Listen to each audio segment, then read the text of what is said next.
ਤੁਸੀਂ ਕੁੰਡਲੀ ਚੱਕ ਲਓ, ਬਹੁਤ ਲੀਡਰ ਇਹਨਾਂ ਦੇ ਇਹੋ ਜਿਹੇ ਆ, ਉਹ ਚੋਣ ਲੜਨਗੇ, ਚੋਣ ਹਾਰਨਗੇ, ਉਸ ਹਲਕੇ ਦੇ ਵਿੱਚ 20-20 ਕਿੱਲਿਆਂ ਦਾ ਫਾਰਮ ਲੈ ਲੈਣਗੇ। ਜਥੇਦਾਰ ਸਾਹਿਬ ਜਿਹੜੇ ਕਹਿੰਦੇ ਆ ਕਿ ਸਿੱਖ ਕਮਜ਼ੋਰ ਹੋ ਰਿਹਾ, 4-4 ਬੱਚੇ ਪੈਦਾ ਕਰੋ, ਜੇ ਮੈਂ ਤੁਸੀਂ ਕਹਿੰਦੇ ਉਹਦੇ ਨਾਲ ਇਤਫਾਕ ਰੱਖਦਾ, ਲੇਕਿਨ ਉਹਨਾਂ ਨੂੰ ਇਹ ਗੱਲ ਪੁੱਛੋ ਕਿ ਜਦੋਂ ਤੁਸੀਂ ਇਹਨਾਂ ਦੀਆਂ ਰੈਲੀਆਂ ਤੇ ਜਾ ਕੇ ਇਹ ਕਹਿੰਦੇ ਆ ਕਿ ਅਕਾਲੀ ਦਲ ਦੀ ਮਦਦ ਕਰੋ, ਤਾਂ ਤੁਸੀਂ ਇਹਨਾਂ ਨੂੰ ਵੀ ਕਹਿ ਦਿਆ ਕਰੋ ਵੀ 4-4 ਬੱਚੇ ਪੈਦਾ ਕਰੋ, ਅੱਗੇ ਪੋਤਿਆਂ ਨੂੰ ਪੈਦਾ ਕਰੋ, ਪੜਪੋਤਿਆਂ ਨੂੰ ਪੈਦਾ ਕਰੋ। ਕੀ ਹਰ ਇੱਕ ਗੱਲ ਵਰਕਰ ਕਰਨ? ਇਹਨਾਂ ਦੀ ਕੋਈ ਰਿਸਪੌਂਸਿਬਿਲਟੀ ਨਹੀਂ। ਮੈਂ ਗੱਲ ਇਹ ਕਰ ਰਿਹਾ ਵੀ ਜਿਹੜਾ ਅਕਾਲੀ ਦਲ ਦਾ ਪ੍ਰਧਾਨ ਹੈ ਹੁਣ, ਉਹ ਇੱਕ ਪਾਸੇ ਦਾ ਕਹਿੰਦਾ ਮੇਰਾ ਸ਼੍ਰੋਮਣੀ ਕਮੇਟੀ ਤੇ ਕਬਜ਼ਾ ਨਹੀਂ, ਦੂਜੇ ਪਾਸੇ ਸ਼੍ਰੋਮਣੀ ਕਮੇਟੀ ਦੇ ਪ੍ਰਧਾਨ ਨੂੰ ਆਪਣਾ ਵਕੀਲ ਬਣਾ ਕੇ ਲੈ ਜਾਂਦਾ ਹੈ। ਫਿਰ ਹੋਰ ਕਬਜ਼ਾ ਕਿਵੇਂ ਹੁੰਦਾ ਹੈ ਜੀ? ਆਰਥਿਕਤਾ ਦੇ ਵਿੱਚ ਇਹ ਪੰਜਾਬੀ ਕਿਉਂ ਧੱਕੇ ਗਏ? ਉਹਦੇ ਪਿੱਛੇ ਇਹ ਰਾਜ ਸੀ ਸਰਕਾਰਾਂ। ਅੱਜ ਅਮਰਿੰਦਰ ਸਿੰਘ ਦੇ ਤਾਂ 4-4 ਮਹਿਲ ਬਣ ਗਏ, ਇਹਨਾਂ ਦੇ ਮੰਤਰੀਆਂ ਦੇ ਮਹਿਲ ਬਣ ਗਏ, ਇਹਨਾਂ ਦੇ MLA ਰੱਜ ਲਏ।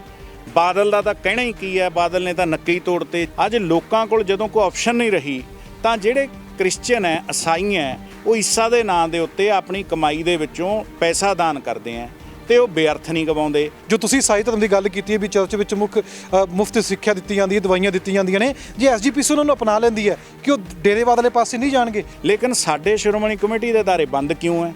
ਕਬਜ਼ਾ ਬਾਦਲਾਂ ਦਾ, ਹਰ ਜਗ੍ਹਾ ਤੇ ਬਾਦਲਾਂ ਦਾ, ਬਾਦਲਾਂ ਦਾ। ਸੋ ਇਸ ਕਰਕੇ ਜੇ ਕਹਿੰਦੇ ਆ ਤਾਂ ਬਾਦਲਾਂ ਦੇ ਚਮਚੇ ਸਾਨੂੰ ਕਹਿੰਦੇ ਆ ਜੀ ਕਹੋ ਨਾ। ਸੁਖਬੀਰ ਸਿੰਘ ਬਾਦਲ ਕਹਿੰਦੇ ਨੇ ਕਿ SYL ਨਹਿਰ ਅਸੀਂ ਨਹੀਂ ਨਿਕਲਣ ਦੇਣੀ, ਚਾਹੇ ਸਾਨੂੰ ਜਾਣ ਕਿਉਂ ਨਾ ਦੇਣੀ ਪੈ ਜਾਵੇ। ਇਹ ਤਾਂ ਬਿਆਨ ਕਿਸੇ ਦਿਨ ਸਰਾ ਪ੍ਰਕਾਸ਼ ਸਿੰਘ ਬਾਦਲ ਨੇ ਵੀ ਦਿੱਤਾ ਸੀ ਵੀ SYL ਜਦੋਂ ਨਿਕਲੂਗੀ ਮੈਂ ਗੋਲੀਆਂ ਖਾਊਂਗਾ। ਉਹ ਤੋਂ ਪਹਿਲਾਂ ਦਫਾ 27 ਲਾ ਕੇ ਜ਼ਮੀਨ ਅਕਵਾਇਰ ਕਰਾਤੀ।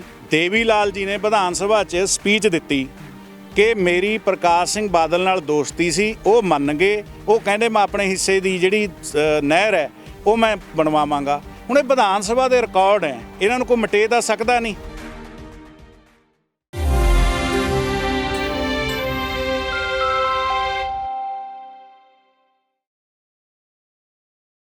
SGPC ਦੀਆਂ ਪਿਛਲੇ 12 ਸਾਲਾਂ ਤੋਂ ਚੋਣਾਂ ਨਹੀਂ ਹੋ ਰਹੀਆਂ।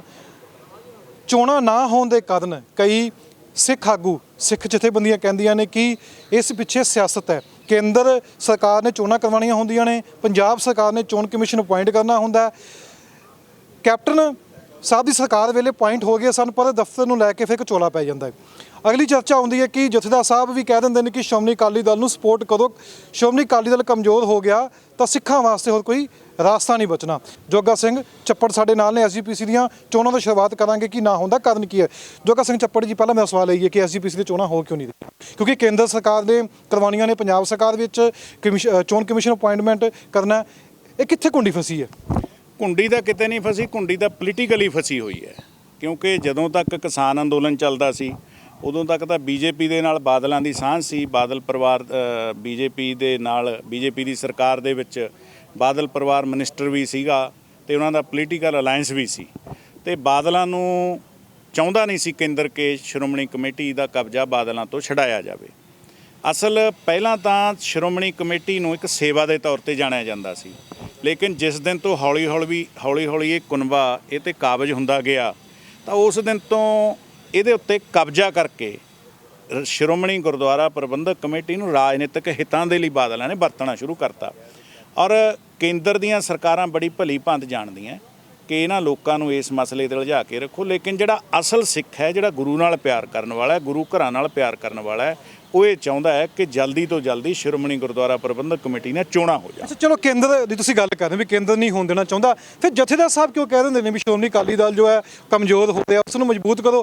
ਕਿ ਉਹ ਵੀ ਇੱਕ ਸਿਆਸਤ ਵਾਲੀ ਲਾਈਨ ਤੇ ਚੱਲਦੇ ਪਏ ਨੇ, ਉਹਨਾਂ ਨੂੰ ਕਹਿਣਾ ਚਾਹੀਦਾ ਸੀ। ਜਦੋਂ ਸ਼੍ਰੋਮਣੀ ਗੁਰਦੁਆਰਾ ਪ੍ਰਬੰਧਕ ਕਮੇਟੀ ਹੋਂਦ ਦੇ ਵਿੱਚ ਆਈ ਸੀ ਤਾਂ ਉਦੋਂ ਇੱਕ ਸਿੱਖਾਂ ਦੀ ਵਲੰਟੀਅਰ ਬ੍ਰਿਗੇਡ ਬਣਾਈ ਗਈ ਸੀ, ਜਿਹਨੂੰ ਕਿਹਾ ਗਿਆ ਸੀ ਸ਼੍ਰੋਮਣੀ ਅਕਾਲੀ ਦਲ। ਜਿਸ ਦਿਨ ਸ਼੍ਰੋਮਣੀ ਕਮੇਟੀ ਬਣਾਈ ਗਈ ਸੀ ਉਹ ਤੋਂ ਕੁਝ ਦਿਨ ਬਾਅਦ ਇੱਕ ਸ਼੍ਰੋਮਣੀ ਅਕਾਲੀ ਦਲ ਵਲੰਟੀਅਰ ਬ੍ਰਿਗੇਡ ਬਣਾਈ ਗਈ ਸੀ। ਉਹ ਕਿਉਂ ਬਣਾਈ ਸੀ ਕਿ ਜੇਕਰ ਸ਼੍ਰੋਮਣੀ ਗੁਰਦੁਆਰਾ ਪ੍ਰਬੰਧਕ ਕਮੇਟੀ ਦੇ ਕੋਈ ਬਾਹਰੀ ਹਮਲਾ ਹੁੰਦਾ ਹੈ ਤਾਂ ਇਹ ਵਲੰਟੀਅਰ ਬ੍ਰਿਗੇਡ ਰੋਕੇਗੀ। ਹੌਲੀ ਹੌਲੀ ਫਿਰ ਇੱਕ ਸ਼੍ਰੋਮਣੀ ਅਕਾਲੀ ਦਲ ਦੀ ਸਿਆਸੀ ਜਥੇਬੰਦੀ ਬਣਾਈ। ਕਾਰਨ ਕੀ ਸੀ ਕਿ ਸਿੱਖਾਂ ਨੂੰ ਇੱਕ ਆਪਣੀ ਖੇਤਰੀ ਰਾਜਨੀਤਿਕ ਪਾਰਟੀ ਦੀ ਲੋੜ ਹੈ, ਕਿਉਂਕਿ ਗੁਰੂ ਸਾਹਿਬ ਨੇ ਵੀ ਧਰਮ ਤੇ ਰਾਜਨੀਤੀ ਦਾ, ਮੀਰੀ ਤੇ ਪੀਰੀ ਦਾ ਸਿਧਾਂਤ ਦਿੱਤਾ ਹੈ। ਲੇਕਿਨ ਕਿਹਾ ਇਹ ਗਿਆ ਸੀ ਕਿ ਸ਼੍ਰੋਮਣੀ ਗੁਰਦੁਆਰਾ ਪ੍ਰਬੰਧਕ ਕਮੇਟੀ ਸਿੱਖਾਂ ਦੀ ਇੱਕ ਧਾਰਮਿਕ ਸੰਸਥਾ ਹੈ, ਜਿਹੜੀ ਧਰਮ ਹੈ, ਧਰਮ ਉੱਚਾ ਰਹੇਗਾ ਔਰ ਰਾਜਨੀਤੀ ਦਾ ਜਿਹੜਾ ਇਹ ਹੈ ਸ਼੍ਰੋਮਣੀ ਅਕਾਲੀ ਦਲ ਥੱਲੇ ਰਹੇਗਾ। ਜਿਹੜੇ ਸਾਡੇ ਪੁਰਾਤਨ ਅਕਾਲੀ ਲੀਡਰ ਸੀ ਉਹਨਾਂ ਨੇ ਕਰਿਆ ਵੀ ਇਸੇ ਤਰ੍ਹਾਂ, ਲੰਬਾ ਸਮਾਂ ਇਸੇ ਤਰ੍ਹਾਂ ਚੱਲਦਾ ਰਿਹਾ।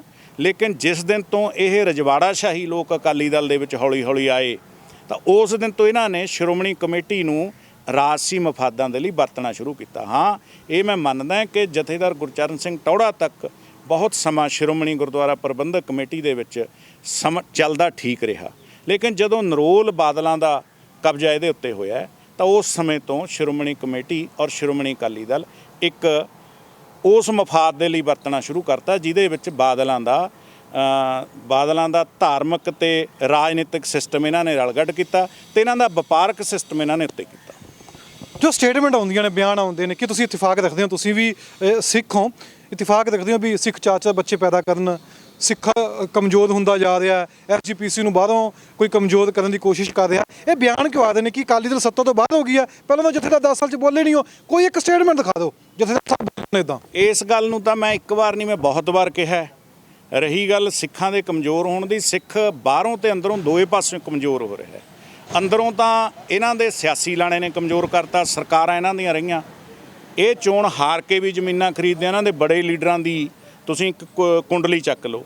ਬਹੁਤ ਲੀਡਰ ਇਹਨਾਂ ਦੇ ਇਹੋ ਜਿਹੇ ਹੈ, ਉਹ ਚੋਣ ਲੜਨਗੇ, ਚੋਣ ਹਾਰਨਗੇ, ਉਸ ਹਲਕੇ ਦੇ ਵਿੱਚ 20-20 ਕਿੱਲਿਆਂ ਦਾ ਫਾਰਮ ਲੈ ਲੈਣਗੇ, ਲੇਕਿਨ ਉਹਨਾਂ ਨੂੰ ਫੰਡ ਦੇਣ ਵਾਲਾ ਜਿਹੜਾ ਗਰੀਬ ਵਰਕਰ ਹੈ ਉਹ ਗਰੀਬ ਹੋ ਰਿਹਾ ਹੈ।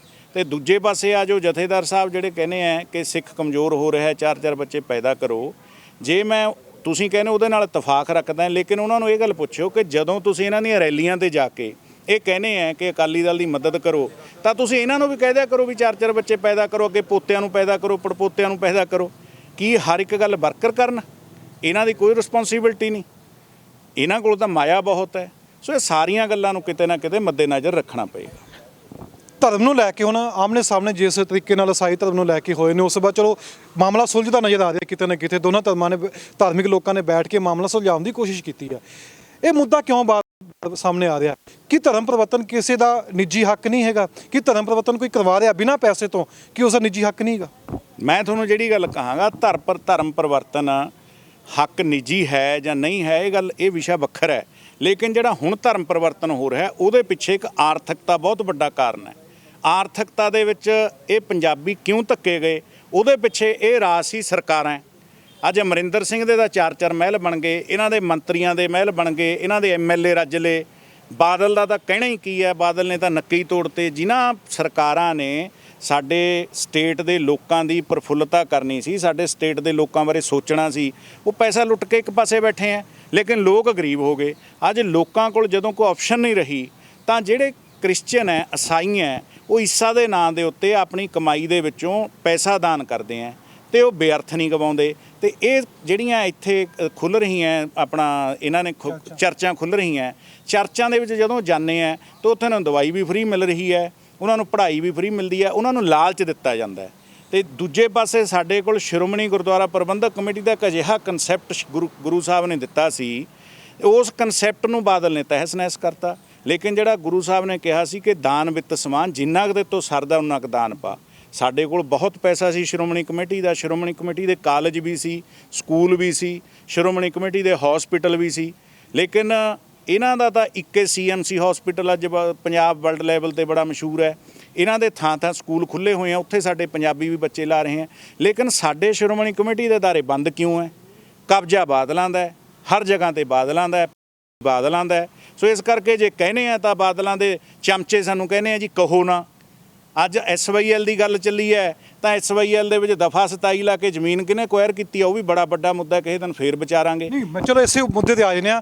ਸੁਖਬੀਰ ਸਿੰਘ ਬਾਦਲ ਕਹਿੰਦੇ ਨੇ ਕਿ SYL ਨਹਿਰ ਅਸੀਂ ਨਹੀਂ ਨਿਕਲਣ ਦੇਣੀ, ਚਾਹੇ ਸਾਨੂੰ ਜਾਣ ਕਿਉਂ ਨਾ ਦੇਣੀ ਪੈ ਜਾਵੇ। ਇਹ ਤਾਂ ਬਿਆਨ ਕਿਸੇ ਦਿਨ ਸਰਦਾਰ ਪ੍ਰਕਾਸ਼ ਸਿੰਘ ਬਾਦਲ ਨੇ ਵੀ ਦਿੱਤਾ ਸੀ ਵੀ SYL ਜਦੋਂ ਨਿਕਲੂਗੀ ਮੈਂ ਗੋਲੀਆਂ ਖਾਊਂਗਾ। ਉਹ ਤੋਂ ਪਹਿਲਾਂ ਦਫਾ 27 ਲਾ ਕੇ ਜ਼ਮੀਨ ਅਕਵਾਇਰ ਕਰਾਤੀ। ਸੋ ਇੱਦਾਂ ਬਹੁਤ ਵੱਡੀਆਂ ਗੱਲਾਂ ਜੀ। ਦੇਵੀ ਲਾਲ ਜੀ ਨੇ ਵਿਧਾਨ ਸਭਾ 'ਚ ਸਪੀਚ ਦਿੱਤੀ ਕਿ ਮੇਰੀ ਪ੍ਰਕਾਸ਼ ਸਿੰਘ ਬਾਦਲ ਨਾਲ ਦੋਸਤੀ ਸੀ, ਉਹ ਮੰਨ ਗਏ। ਉਹ ਕਹਿੰਦੇ ਮੈਂ ਆਪਣੇ ਹਿੱਸੇ ਦੀ ਜਿਹੜੀ ਨਹਿਰ ਹੈ ਉਹ ਮੈਂ ਬਣਵਾਵਾਂਗਾ। ਹੁਣ ਇਹ ਵਿਧਾਨ ਸਭਾ ਦੇ ਰਿਕਾਰਡ ਹੈ, ਇਹਨਾਂ ਨੂੰ ਕੋਈ ਮਿਟੇ ਤਾਂ ਸਕਦਾ ਨਹੀਂ। ਔਰ ਅੱਜ ਤੱਕ ਵੀ ਚਟਾਲਿਆਂ ਨਾਲ ਦੋਸਤੀ ਹੈ, ਮਿੱਤਰਤਾ ਹੈ, ਸਾਰਾ ਕੁਛ ਹੈ।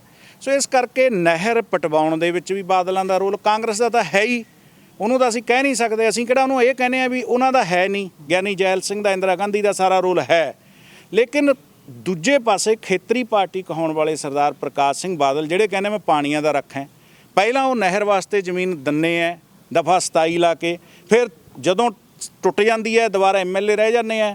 ਫਿਰ ਜਿਹੜਾ ਇਹਨਾਂ ਦਾ ਲੈਕਚਰ ਸੀ ਵਿਧਾਨ ਸਭਾ ਦਾ, ਇੱਕ ਅਖਬਾਰ ਨੇ ਲਿਖਿਆ ਕਿ ਪਿੰਨ ਡ੍ਰੌਪ, ਜੇ ਪਿੰਨ ਵੀ ਗਿਰਦਾ ਸੀ ਨਾ, ਪੱਗ ਪਿੰਨ, ਉਹ ਵੀ ਸੁਣਦਾ ਸੀ। ਕਹਿੰਦੇ ਇਹੀ ਜੀ ਤਕਰੀਰ ਸੀ ਇਹਨਾਂ ਦੀ ਵੀ ਅਸੀਂ ਗੋਲੀਆਂ ਖਾਵਾਂਗੇ ਛਾਤੀਆਂ 'ਚ। ਸੋ ਇਹ ਪ੍ਰਕਾਸ਼ ਸਿੰਘ ਬਾਦਲ ਦੇ 2 ਰੂਪ ਹੋਣ ਕਰਕੇ 5 ਵਾਰੀ ਸੀਐਮ ਬਣ ਗਏ। ਅੱਜ ਸ਼੍ਰੋਮਣੀ ਕਮੇਟੀ ਵੀ ਇਹਨਾਂ ਦੇ ਅੰਡਰ ਹੈ। ਅਗਲੀ ਵਾਰ ਸੀਐਮ ਬਣ ਜਾਣਗੇ ਸੁਖਬੀਰ ਸਿੰਘ ਬਾਦਲ, ਜੋ ਕਹਿ ਦਿੰਦੇ ਨੇ ਕਿ ਅਸੀਂ ਉਹਨਾਂ ਜਾਨ ਦੇ ਦਾਂਗੇ, ਇਸ ਵਾਰ ਨਹੀਂ ਨਿਕਲਣੀ। ਸਿਆਸਤ ਹੋ ਰਹੀ ਹੈ ਜਾਂ ਵਾਕਈ ਬਣ ਜਾਣਗੇ ਸੀਐਮ ਉਹਨਾਂ? ਪਿਛਲੀ ਵਾਰ ਸਾਡੇ ਘਨੌਰ ਹਲਕੇ 'ਚ ਇੱਕ ਪਾਸੇ ਤਾਂ ਅਕਾਲੀ ਦਲ ਵਾਲੇ ਖੜੇ ਸੀ ਜੇਸੀਬੀ ਲਈ ਕਿ ਅਸੀਂ ਇਹ ਨਹਿਰ ਦੀਆਂ ਰਜਿਸਟਰੀਆਂ ਕਰਤੀਆਂ ਜੀ, ਇਹਨਾਂ ਦੀ ਸਰਕਾਰ ਸੀ। ਇੱਕ ਪਾਸੇ ਸਾਡੇ ਹਲਕੇ ਦਾ ਸਾਬਕਾ ਐਮਐਲਏ ਤੇ ਮਹਾਰਾਣੀ ਪ੍ਰਨੀਤ ਕੌਰ ਜੀ ਖੜੇ ਸੀ ਕਿ ਅਸੀਂ ਆ ਨਹਿਰ ਪ੍ਰਵਾਹਤੀ। ਨਹਿਰ ਦਾ ਕੰਮ ਉੱਥੇ ਦਾ ਉੱਥੇ ਹੈ। ਇਹ ਧਰਮ ਨੂੰ ਲੈ ਕੇ ਪੰਜਾਬ 'ਚ ਮੁੱਦਾ ਛਿੜ ਕਿਉਂ ਗਿਆ ਜੋ ਪਹਿਲਾਂ ਕਦੀ ਹੈ ਹੀ ਨਹੀਂ ਸੀ? ਜਦੋਂ ਤੁਹਾਡਾ ਆਪਣਾ ਧਾਰਮਿਕ ਜਿਹੜਾ ਗੁਰੂ ਸਾਹਿਬ ਨੇ, ਸ਼੍ਰੋਮਣੀ ਗੁਰਦੁਆਰਾ ਪ੍ਰਬੰਧਕ ਕਮੇਟੀ ਤੁਹਾਡਾ ਮੇਨ ਧਾਰਮਿਕ ਅਦਾਰਾ ਹੈ, ਉਹਦੇ ਸ਼੍ਰੋਮਣੀ ਕਮੇਟੀ ਦੇ ਅਧੀਨ ਜਿੱਥੇ ਜਿੱਥੇ ਗੁਰੂ ਸਾਹਿਬ ਸਾਡੇ ਗੁਰੂ ਨਾਨਕ ਦੇਵ ਜੀ ਤੋਂ ਲੈ ਕੇ 10 ਗੁਰੂ ਹੋਰ ਸਾਡੇ ਧਾਰਮਿਕ ਸ਼ਖਸੀਅਤਾਂ ਨੇ ਜਿੱਥੇ ਜਿੱਥੇ ਚਰਨ ਪਾਏ, ਉਹ ਸਾਰੇ ਗੁਰਦੁਆਰਾ ਸਹਿਬਾਨ ਸ਼੍ਰੋਮਣੀ ਕਮੇਟੀ ਉਹਨਾਂ ਦੀ ਦੇਖਭਾਲ ਕਰਦੀ ਹੈ। ਜਦੋਂ ਸਾਡਾ ਐਡਾ ਬੜਾ ਧਾਰਮਿਕ ਇੰਸਟੀਚਿਊਟ ਸ਼੍ਰੋਮਣੀ ਕਮੇਟੀ, ਇਹਨਾਂ ਲੋਕਾਂ ਨੇ ਉਹਨੂੰ ਆਪਣੇ ਕਬਜ਼ੇ ਥੱਲੇ ਕਰਕੇ ਕਮਜ਼ੋਰ ਕਰਤਾ, ਤੇ ਉਹਨੇ ਹੀ ਸਿੱਖੀ ਦਾ ਪ੍ਰਚਾਰ ਕਰਨਾ ਸੀ। ਤੇ ਢਾਡੀ ਸਿੰਘਾਂ ਨੂੰ ਉਹ ਟਾਈਮ ਨਹੀਂ ਦਿੰਦੇ। ਢਾਡੀ ਸਿੰਘ ਜਾ ਕੇ ਅਕਾਲ ਤਖਤ ਸਾਹਿਬ ਦੇ ਮੂਹਰੇ ਮੁਜ਼ਾਹਰਾ ਕਰਦੇ ਆ, ਰਾਗੀ ਸਿੰਘ ਮੁਜ਼ਾਹਰਾ ਕਰਦੇ ਆ। ਜਦੋਂ ਸਿੱਖੀ ਦਾ ਪ੍ਰਚਾਰ ਕਰਨ ਵਾਲੇ ਲੋਕ ਉੱਥੇ ਜਾ ਕੇ ਮੁਜ਼ਾਹਰੇ ਕਰਦੇ ਆ, ਜਿਹੜੀ ਸੰਸਥਾ ਨੇ ਸਿੱਖੀ ਦਾ ਪ੍ਰਚਾਰ ਕਰਨਾ ਸੀ, ਤਾਂ ਧਰਮ ਪਰਿਵਰਤਨ ਦੀ ਗੱਲ, ਇਹ ਮੈਂ ਨਹੀਂ ਕਹਿੰਦਾ, ਧਰਮ ਪਰਿਵਰਤਨ ਦੀ ਗੱਲ ਆਪਣੇ ਆਪ ਠੱਲੀ ਜਾਏਗੀ। ਜਿਹਨੇ ਸਿੱਖ ਰਹਿਣਾ ਉਹਨੇ ਸਿੱਖ ਰਹਿਣਾ ਹੀ ਹੈ। ਨਹੀਂ, ਫਿਰ ਤੁਸੀਂ ਇਹ ਕਹਿ ਰਹੇ ਹੋ ਕਿ ਜੋ ਦਲਿਤ ਹੈਗੇ ਨੇ ਉਹ ਜੇ ਸਾਈ ਧਰਮ ਵਿੱਚ ਜ਼ਿਆਦੇ ਨੇ, ਸਿੱਖੀ ਧਰਮ ਨੇ ਉਹਨਾਂ ਨੂੰ ਅਪਣਾਇਆ ਨਹੀਂ, ਜੋ ਜਗ੍ਹਾ ਨਹੀਂ ਦਿੱਤੀ ਉਹ ਲਈ। ਦੇਖੋ, ਮੈਂ ਅੰਮ੍ਰਿਤ ਛਕਿਆ ਹੋਇਆ ਹੈ। ਜਦੋਂ ਮੈਂ ਖੰਡੇ ਬਾਟੇ ਦਾ ਅੰਮ੍ਰਿਤ ਲਿਆ, ਮੇਰੇ ਲਈ ਤਾਂ ਜਾਤ ਪਾਤ ਕੋਈ ਹੈ ਨਹੀਂ। ਜਿਹੜਾ ਤੁਸੀਂ ਸ਼ਬਦ ਵਰਤਿਆ ਇਹ ਮੇਰੇ ਲਈ ਨਹੀਂ ਹੈ, ਕਿਉਂਕਿ ਜਦੋਂ ਖੰਡੇ ਦਾ ਅੰਮ੍ਰਿਤ ਛਕਾਉਂਦੇ ਉਦੋਂ ਜਾਤ ਨਾ ਪਾਤ ਨਾ ਆਦਰੋ ਉਦਿਆਨ ਪਰ ਮਹੀਨਾ। ਐਸਜੀਪੀਸੀ ਵਿੱਚ 33% ਕੋਟਾ ਹੈਗਾ ਵੀ ਹੈ, ਉਹ ਗਲਤ ਹੈ ਜੀ, ਉਹ ਹੋਣਾ ਨਹੀਂ ਚਾਹੀਦਾ। ਇਹ ਉਹਨਾਂ ਨੇ ਕੀਤਾ ਹੋਇਆ ਨਾ, ਇਸੇ ਗੱਲਾਂ ਕਰਕੇ ਤਾਂ ਅੱਜ ਸ਼੍ਰੋਮਣੀ ਕਮੇਟੀ ਦੀਆਂ ਚੋਣਾਂ ਦੀ ਮੰਗ ਹੋ ਰਹੀ ਹੈ। ਇਹ ਜਿਹੜੇ ਪਰਸੈਂਟੇਜ ਕਰੇ ਜਾ ਰਹੇ ਹੈ, ਇਹਦਾ ਸਿੱਖੀ ਨੂੰ ਦੇਖਣ ਲਈ ਕਿਹੜੇ ਬੰਦੇ ਦੇ ਅੰਦਰ ਸਿੱਖੀ ਸੇਵਕੀ ਹੈ, ਗੱਲ ਸਮਝਦੇ ਹੋ? ਹੁਣ ਗੱਲ ਇਹ ਆ ਜਾਂਦੀ ਹੈ, ਇਹ ਰਜਵਾੜਾ ਸ਼ਾਹੀ ਲੋਕਾਂ ਨੇ ਆਪਣੇ ਫਰਮਾਨ ਕੀਤੇ ਹੋਏ ਹੈ, ਇਸ ਕਰਕੇ ਸਾਰੀਆਂ ਗੱਲਾਂ ਸਿੱਖੀ ਦੇ ਵਿੱਚ ਨਹੀਂ ਆਉਂਦੀਆਂ। ਔਰ ਜਿਹੜੇ ਲੋਕ ਇਹ ਭਰਮ ਭੁਲੇਖੇ ਪਾਲਦੇ ਆ, ਜਦੋਂ ਤੁਸੀਂ ਅੰਮ੍ਰਿਤ ਤੇ ਛਕ ਲਿਆ ਤਾਂ ਉੱਥੇ ਜਾਤ ਪਾਤ ਖਤਮ ਕਰਤੀ। ਜਾਤ ਪਾਤ ਵਾਲੀ ਦਾ ਗੁਰੂ ਸਾਹਿਬ ਨੇ ਕਨਸੈਪਟ ਹੀ ਖਤਮ ਕੀਤਾ। ਅੱਛਾ, ਮੇਰਾ ਇੱਕ ਆਖਰੀ ਸਵਾਲ ਹੈ ਤੁਹਾਨੂੰ ਕਿ ਤੁਸੀਂ ਜੋ ਐਸਜੀਪੀਸੀ ਦੀ ਗੱਲਬਾਤ ਕਰ ਰਹੇ ਹੋ ਕਿ ਐਸਜੀਪੀਸੀ ਜਿਹੜਾ ਪਿਛੜਿਆ ਭਾਈਚਾਰਾ ਹੈਗਾ ਉਹਨੂੰ ਅਪਣਾ ਲੈਂਦੀ ਹੈ। ਸਕੂਲਾਂ ਦੇ ਵਿੱਚ ਮੁਫਤ ਸਿੱਖਿਆ, ਜੋ ਤੁਸੀਂ ਸਾਈ ਧਰਮ ਦੀ ਗੱਲ ਕੀਤੀ ਹੈ ਵੀ ਚਰਚ ਵਿੱਚ ਮੁਫਤ ਸਿੱਖਿਆ ਦਿੱਤੀ ਜਾਂਦੀ ਹੈ, ਦਵਾਈਆਂ ਦਿੱਤੀਆਂ ਜਾਂਦੀਆਂ ਨੇ, ਜੇ ਐਸਜੀਪੀਸੀ ਉਹਨਾਂ ਨੂੰ ਅਪਣਾ ਲੈਂਦੀ ਹੈ ਕਿ ਉਹ ਡੇਰੇਵਾਦ ਵਾਲੇ ਪਾਸੇ ਨਹੀਂ ਜਾਣਗੇ, ਕਿ ਉਹ ਦੂਜੇ ਧਰਮ ਵਿੱਚ ਨਹੀਂ ਜਾਣਗੇ, ਜੇ ਐਸਜੀਪੀਸੀ ਕਰ ਲੈਂਦੀ ਹੈ? ਇਹਦਾ ਜਦੋਂ ਐਸਜੀਪੀਸੀ ਦੇ ਉੱਤੇ ਕਿਸੇ ਚੰਗੇ ਸੁਹਿਰਦ ਪ੍ਰਬੰਧਕਾਂ ਦਾ, ਚੰਗੇ ਨੁਮਾਇੰਦੇ, ਚੰਗੇ ਸ਼੍ਰੋਮਣੀ ਕਮੇਟੀ ਦੇ ਗੁਰਸਿੱਖ ਮੈਂਬਰ ਬਣਨਗੇ, ਪ੍ਰਧਾਨ ਬਣੇਗਾ, ਚੰਗੀ ਉਹਨਾਂ ਦੀ ਕਮੇਟੀ ਚੰਗੇ ਹੋਣ ਦੇ ਵਿੱਚ ਆਉਣਗੇ, ਫਿਰ ਚੰਗੇ ਤਖਤਾਂ ਦੇ ਧਾਰਮਿਕ ਜਥੇਦਾਰ ਜਿਹੜੇ ਕਿਸੇ ਦੇ ਸਿਆਸੀ ਦਬਾਅ ਥੱਲੇ ਨਾ ਆਉਣ, ਫਿਰ ਉਹ ਚੰਗੇ ਫੈਸਲੇ ਕਰਨਗੇ, ਫਿਰ ਉਹ ਧਾਰਮਿਕ ਲਹਿਰ ਵੀ ਤੋਰਨਗੇ, ਤੇ ਉਦੋਂ ਬਾਅਦ ਜਿਹੜਾ ਧਰਮ ਜਿਹਨੂੰ ਸਹੀ ਲੱਗਦਾ ਉਹਦੇ ਵਿੱਚ ਜਾਣਗੇ। ਅੱਛਾ, ਸੁਖਬੀਰ ਸਿੰਘ ਬਾਦਲ ਚਲੋ ਉਹਨਾਂ ਦੀ ਆਪਣੀ ਸਿਆਸੀ ਪਾਰਟੀ ਹੈ, ਪ੍ਰਧਾਨ ਹੋਣ ਨਾ ਹੋਣ ਫੈਸਲੇ ਉਹਨਾਂ ਦੇ ਨੇ, ਸਾਰੀਆਂ ਇਕਾਈਆਂ ਭੰਗ ਕਰ ਦਿੱਤੀਆਂ ਪਰ ਪ੍ਰਧਾਨਗੀ ਦਾ ਅਹੁਦੇ ਦੀ ਇਕਾਈ ਲਈ ਭੰਗ ਨਹੀਂ ਕੀਤੀ। ਇਹਦਾ ਸਵਾਲ ਸਰਦਾਰ ਹਰਜਿੰਦਰ ਸਿੰਘ ਧਾਮੀ ਨੂੰ ਪੁੱਛਿਓ, ਉਹ ਸ਼੍ਰੋਮਣੀ ਕਮੇਟੀ ਦੇ ਪ੍ਰਧਾਨ ਵੀ ਹੈ। ਤੇ ਮੈਂ 3-4 ਦਿਨ ਪਹਿਲਾਂ ਦੇਖਿਆ ਸੀ ਸਰਦਾਰ ਬਲਵੰਤ ਸਿੰਘ ਖੇੜਾ ਜੀ ਨੇ ਕੇਸ ਪਾਇਆ ਸੀ ਹੁਸ਼ਿਆਰਪੁਰ ਅਦਾਲਤ 'ਚ, ਨਾਲ ਉਹ ਪੈਂਟ ਕਮੀਜ਼ ਪਾ ਕੇ ਉਹਨਾਂ ਦੀ ਵਕਾਲਤ ਵੀ ਕਰਨ ਜਾ ਰਹੇ ਸੀ, ਨਾਲ ਉਹ ਸੁਖਬੀਰ ਸਿੰਘ ਬਾਦਲ ਜੀ ਦੇ ਵਕੀਲ ਵੀ ਹੈ। ਸੋ ਇਸ ਕਰਕੇ ਇਹਦਾ ਜਵਾਬ ਬਿਹਤਰ ਸਰਦਾਰ ਹਰਜਿੰਦਰ ਸਿੰਘ ਧਾਮੀ ਪ੍ਰਧਾਨ ਸ਼੍ਰੋਮਣੀ ਕਮੇਟੀ ਦੇ ਸਕਦੇ ਆ, ਜਿਹੜੇ ਹੁਣ ਇਸ ਟਾਈਮ ਬਾਦਲ ਸਾਹਿਬ ਦੇ ਵਕੀਲ ਵੀ ਹੈ ਤੇ ਸ਼੍ਰੋਮਣੀ ਕਮੇਟੀ ਦੇ ਪ੍ਰਧਾਨ ਵੀ। ਹੁਸ਼ਿਆਰਪੁਰ ਦੀ ਤੁਸੀਂ ਗੱਲ ਕਰ ਰਹੇ ਹੋ, ਉੱਥੋਂ ਤਾਂ ਸੁਖਬੀਰ ਸਿੰਘ ਬਾਦਲ ਨੇ ਜ਼ਮਾਨਤ ਲੈ ਲਈ ਹੈ। ਗੱਲ ਜ਼ਮਾਨਤ ਚੱਲ ਪਿਆ ਸੀ, ਨਹੀਂ, ਗੱਲ ਜ਼ਮਾਨਤ ਦੀ ਨਹੀਂ, ਗੱਲ ਮੌਜੂਦਾ ਪ੍ਰਧਾਨ ਸ਼੍ਰੋਮਣੀ ਕਮੇਟੀ ਤੇ ਮੌਜੂਦਾ ਵਕੀਲ ਅਕਾਲੀ ਦਲ ਦਾ ਪ੍ਰਧਾਨ। ਮੈਂ ਗੱਲ ਇਹ ਕਰ ਰਿਹਾ ਵੀ ਜਿਹੜਾ ਅਕਾਲੀ ਦਲ ਦਾ ਪ੍ਰਧਾਨ ਹੈ ਹੁਣ, ਉਹ ਇੱਕ ਪਾਸੇ ਦਾ ਕਹਿੰਦਾ ਮੇਰਾ ਸ਼੍ਰੋਮਣੀ ਕਮੇਟੀ ਤੇ ਕਬਜ਼ਾ ਨਹੀਂ, ਦੂਜੇ ਪਾਸੇ ਸ਼੍ਰੋਮਣੀ ਕਮੇਟੀ ਦੇ ਪ੍ਰਧਾਨ ਨੂੰ ਆਪਣਾ ਵਕੀਲ ਬਣਾ ਕੇ ਲੈ ਜਾਂਦਾ, ਫਿਰ ਹੋਰ ਕਬਜ਼ਾ ਕਿਵੇਂ ਹੁੰਦਾ ਜੀ? ਮੈਂ ਇਹ ਗੱਲ ਕਹੀ ਹੈ, ਇਹਦਾ ਜ਼ਿਆਦਾ ਜਵਾਬ ਧਾਮੀ ਸਾਹਿਬ ਦੇ ਸਕਦੇ ਆ। ਤੁਸੀਂ ਸਾਡੀ ਗੱਲਬਾਤ ਸੁਣੀ ਹੈ। ਸਾਡੇ ਨਾਲ ਮੌਜੂਦ ਸਨ ਜੋਗਾ ਸਿੰਘ ਚੱਪੜ। ਐਸਜੀਪੀਸੀ ਦੀਆਂ ਚੋਣਾਂ ਨਹੀਂ ਹੋ ਰਹੀਆਂ, ਦੂਸਰੇ ਪਾਸੇ 12 ਸਾਲ ਤੋਂ ਸਿੱਖ ਜਥੇਬੰਦੀਆਂ ਅਲੱਗ-ਅਲੱਗ ਤਰੀਕੇ ਨਾਲ ਲੱਗੀਆਂ ਹੋਈਆਂ ਨੇ ਕਿ ਚੋਣਾਂ ਹੋ ਜਾਣ। ਅਗਲੀ ਗੱਲ ਚੱਲ ਕੇ ਆਉਂਦੀ ਹੈ ਕਿ ਧਰਮ ਪਰਿਵਰਤਨ ਨੂੰ ਲੈ ਕੇ ਕਿਸੇ ਦੀ ਨਿੱਜੀ ਰਾਏ ਹੋ ਸਕਦੀ ਹੈ, ਨਿੱਜੀ ਮੁੱਦਾ, ਪਰ ਪੈਸੇ ਦੇ ਕੇ ਧਰਮ ਪਰਿਵਰਤਨ ਕਰਵਾਉਣਾ ਗਲਤ ਗੱਲ ਹੈ, ਜੋ ਸਮੇਂ-ਸਮੇਂ ਦੇ ਬਾਬਤ ਚਰਚਾ ਛਿੜ ਜਾਂਦੀ ਹੈ।